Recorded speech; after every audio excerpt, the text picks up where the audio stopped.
Kate Smith, the award-winning agent from Harcourts in South Australia. How long have I known you, Kate? So probably about 23 years. I remember we picked you up from the airport back for a Rain and Horn conference. And you weren't at the time full-time real estate. You were full-time professional basketballer or just finishing basketball. Am I right? Correct. Yes. So I was playing WNBL.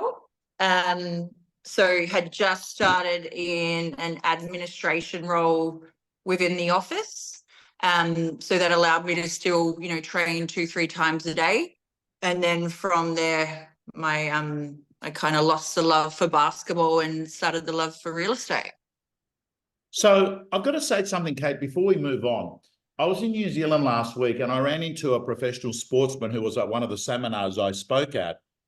And he was an ex-swimmer and a professional swimmer. I think he was trialing for the Olympic Games and he was doing really well in real estate. And I said to him during the break, I said, has swimming in any way helped you in your real estate career? And he said, look, not in terms of relationships with people, but there's a lot of similarities between prospecting and swimming. I said, tell me more. And he goes, well, when you're swimming in a lane with a black line, you're staring at the line for hours and hours, and it's boring, but you know that you've got to keep doing it. And he goes, and that's what I feel like prospecting is. It's boring. And I'm just hoping the day comes where it gets to the stage where people start ringing me up. Then when I spoke to you this afternoon, Kate, and I asked you how much of your listings come because they call you, you don't call them. And you said to me, everything's a call. Everyone calls you. Is that right? Look, there was a period there. So when I built myself from about 50 or 70 sales up to 150, I was making the output.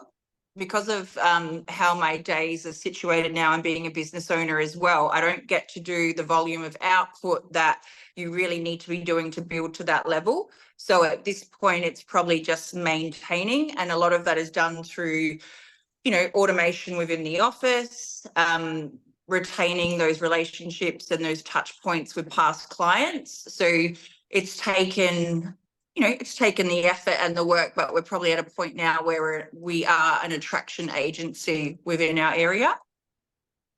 And you also, Kate, you don't even work like you started selling a few expensive properties, but if I can recall, your homes were always like 500 grand or thereabouts. Yeah, look, my average sale price is around the 800,000.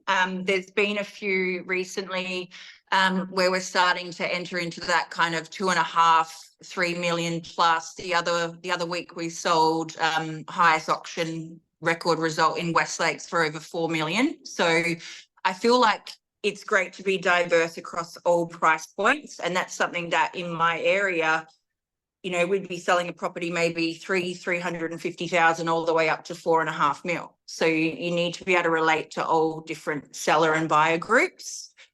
And that's something you learn as you progress in the industry as well. Okay. Your team, it's yes. you're the lead agent.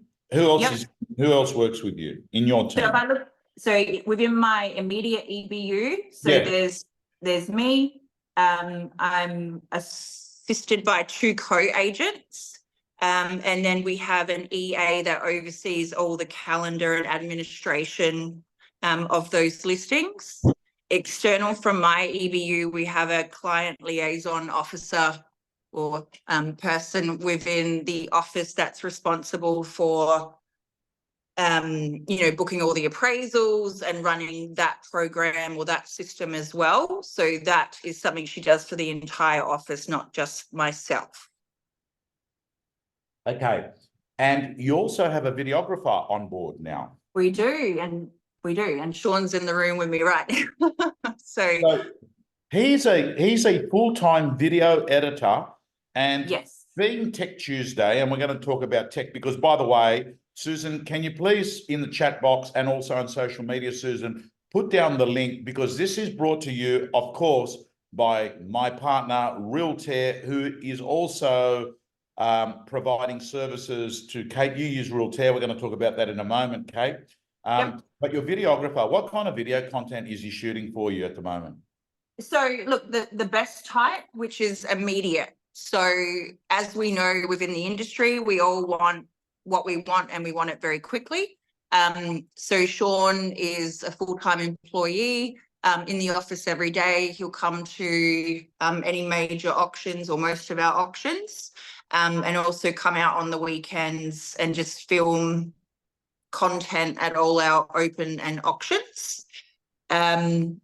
I'll literally walk into the office with a listing, go bang, Sean, I need you to go out here, get a drone. Let's start getting some content on this property.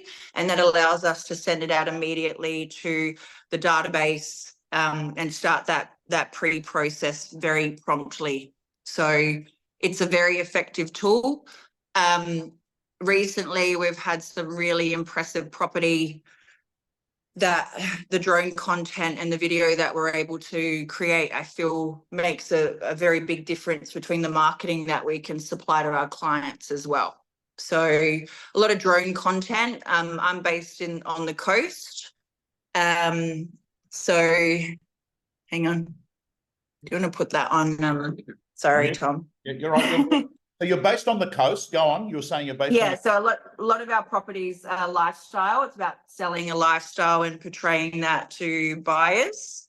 So we'll incorporate a lot of drone and video highlighting the lifestyle that this area offers. Okay. Now, this year, how many sales do you reckon you'll do for 12 months? So sitting at about 240 so far. Okay. An average com is about 10, 15 grand per sale. Yeah, look, that's something that obviously, varies, but yeah, I would say around that, probably around the 15. Okay. So you get a call to do a listing presentation. Explain how you use Realtair in the listing process. Yep. So call comes into the office. We've trained Sandra up within the office to run the process. So the appraisal will come in. She'll speak with the potential seller. We have 2 scripts that we'll run through. I can send them through to you after if anyone wanted to see those as well. That'd be wonderful if you could do that. We'll share that we'll share that with our real estate gym member community. So they've got 2 scripts, and who reads the scripts out? So Sandra will run through the scripts with them. If she gets to a point where we establish that it's a fairly hot appraisal, then if I'm in the office and able to take the call, then I would make the booking myself. A lot of times I'll be in appointments. So when the appraisal comes in, we'll want to get back to them as soon as possible. She'll run through the script. That script will allow us to qualify the motivation of the buyer, if they've had other agents, if they have any understanding of where they think they sit dollar-wise. And from there, she can decide who we book the appraisal for. Upon booking that, we produce our digital introduction, which we do through Realtair, and that is sent out not just via email with confirmation of the appointment, but also through SMS. I actually find I get a better response via SMS. So you'll get, an immediate click or read through, and then there's an acceptance button that they'll push, and that pretty much happens immediately. That content, I like to think of it as like a pre-appraisal box. So basically, they've made the appointment, you're pushing that out straight away. So there's already 2 touch points before you've been out to the property. The one thing we still do manually within the office, if we have a hot appraisal and it's in excess of $1 million, we will drop a pre-appraisal box within 1 to 3 hours of the appointment being booked. We don't do that for all appraisals, but that is something that we will do for hot in excess of $1 million. And if it's hot and under $1 million, we'll just do a pre-appraisal pack. And basically, I like to think of that as introducing yourself to the client. It doesn't have any information around pricing or fees. It's just about you as an agent and the agency, etc.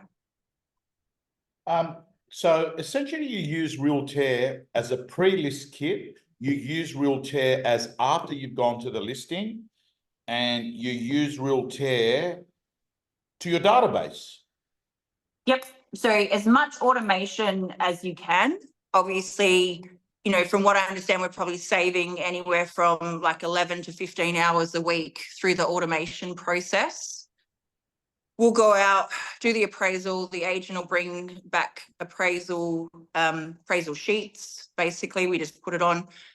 Sandra will put all of that information into the CMA, and then from there, we'll produce the digital pitch, which is just a summary of what we've discussed in the appraisal, associated fees, costs, and method of sale, and that gets pushed through to the client. Obviously, the beautiful thing about Realtair is you can see when they're reading it, when they're opening it, when they're sharing it. You can see if they're opening it multiple times, and that's all in live time as well. Okay, team, if you're not a Realtair client, I think the time's come, because AI is with us, and if you're not on Realtair, you're actually falling behind the ladder of tech. And as they say, if you don't like change, you're going to dislike and hate extinction. I want to ask you, Kate, your how many listing presentations do you reckon you go to in a year or a month? So since utilising Realtair, which is about 12 months, so March last year, we've got about 700 recorded within the system. That is a combination of, say, market updates and actual, you know, appraisal and listing appointments, so as well. So that's another great thing, is you've got a record of everything that you've done within that time.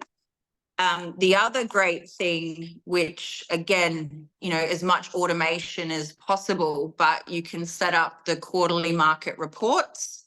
So we may go do what we refer to as a price update, not ready to push to market, but we'll keep that client updated every 3 months with a market report, which is all generated for you automatically. Okay. You know, when you go to a listing presentation, how long do you reckon you're normally there for, Kate? Look, I'm pretty, I don't know, like I walk in, I'll do the walkthrough first. I reckon, Kate, you've got an unfair advantage, right? You walk in, you're already famous in your marketplace, aren't they? They've seen your boards up, they've seen you on REA, they know about you, don't they? Oh, look, yes. Obviously, there's a lot of repeat client that we go to, which is amazing, but we also do get called in against multiple agents as well. So, you know, there's plenty that I miss out on. So again, you know, that's just part of the industry. Well, can I ask you, you know, when you miss out on a listing, do you get upset, or you like move on? I always think of no as next opportunity. So you wish them well, you know, great, best of luck. I'm sure they'll do a great job. If it doesn't work out, feel free that you can come back to us, and then we move on. My mindset at that point is, okay, who can I ring and tell in my database that listing is coming up before the other agent does it? So that's the other side of it. It's if we miss out on that and we know it's going up with someone else, we'll get on to prospecting around that actual appraisal. Okay. Now, you're at a listing. Do you ask for them, hey, do you want to list with me? Or is it naturally they say, oh, yes, Kate, let's do it? How does it work? Look, not all of them are like that. And I was brought up in an industry, like during my time heading into real estate or building within the industry, we weren't trained that way. Like the scripts and dialogues that agents, new agents use now are a lot more assertive. So you've got some young agents which are amazing listers because they ask for the business, because they're taught that it's okay. When I was coming into the industry, to be a woman and to be assertive and to be young, it could be, you had to be mindful of how that came across to the potential vendor as well. So you didn't want to be too confident or too cocky. So I was taught a very different way.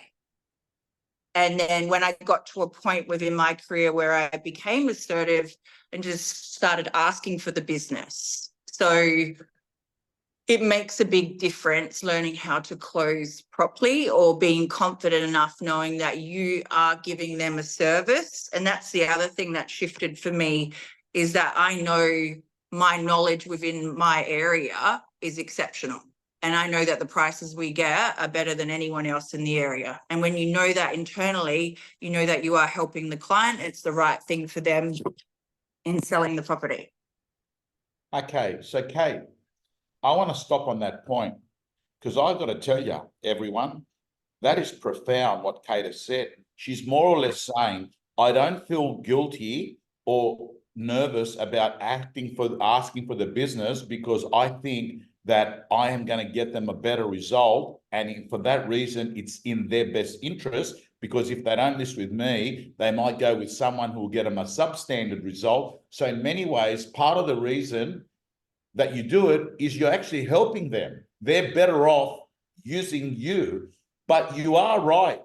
Particularly I notice with females, they often find that if I ask for the business, I'm being pushy, I'm intruding, I'm overstepping that mark. Yep. But you're saying to me is, as time has gone by, you've got comfortable with the fact that you accept I'm there to get business and I'm there to get a buyer for them. Yeah, look, I mean, and I'm still not, like, I'm not an amazing closer, like, I know that. And you want to be comfortable with the dialogue. Like, I was never taught to be comfortable with that dialogue. And that's why a lot of these younger or newer agents, they're amazing closers because they ask for the business. So it does make a big difference, but I just found that I was never completely comfortable doing that. So you also want to be comfortable with the dialogue so it doesn't come across that you are being pushy or, you know, acting in your interests and not the client. At the end of the day, that's what it's about. Okay. You're a role model. You don't even realize it, but I know it because I get a lot of female agents say to me, how does she do it? She's got kids. Like, I mean, it's more than you got kids. You're bringing up your kids like you're a single mum in many ways. Can I say that? Oh, I've said it now anyway. Yeah. But the bottom line is, I want to ask you, how do you balance like work? How old are the kids? So Paris is 7 and Milan is 6, and they're awesome and I love them, you know, more than anything, but they are very full of energy. So very demanding, especially being a single parent. You've got 2 children that are vying for your attention. So yeah, it's pretty hectic, but it's good. I love it. I'm a big believer that anything in life, you know, that's worth fighting for is going to unbalance your life as well. So for me, before kids, real estate was my life. So it never felt like sacrifice or that I was giving anything up, because it's something I wanted to do 7 days a week. Now having children, obviously you get that mum guilt, and I want to be with them a lot, but I also have the responsibilities of a business owner, and to my clients as well. What are the sacrifices? You mentioned the word sacrifice. You said, I sort of did real estate, so I don't feel like I've sacrificed. But do you feel in your life leading up to now and even now, do you feel that being an agent that does 250 deals a year costs you these things in your life? What are the things that cost you in your life to be able to long-term write good numbers? I think it's about providing service to the client, and being in a service industry is a privilege. Look, it's extremely, sometimes it doesn't feel like that, and we all know that, like, it's debilitating and it's frustrating and it's gut wrenching and all of that, but it's also, there's nothing more that I love than listing and selling a property, getting an amazing result, making the client happy, the buyer. That's the best feeling in the world. And that's what I absolutely love about real estate. That will never go away. It's all the other, you know, parts of business ownership, etc., you get caught up in. And that's just part of it. You got to take the good with the bad as well. So it doesn't feel like sacrifice when you love what you do. You've been in real estate how long now, Kate? 23 years. What do you reckon the biggest differences are when real estate back then and real estate today? I feel that probably like we're probably a bit more humble back then. Like you'll get people now, they'll sell 20, 30, 40 properties a year and they, think and that's fine. Like there needs to be an element of ego. And I get that works for a lot of agents and a lot of marketplaces. I found that didn't really work for me. So you can be hungry, you need to be humble though as well. That's how I've run my business.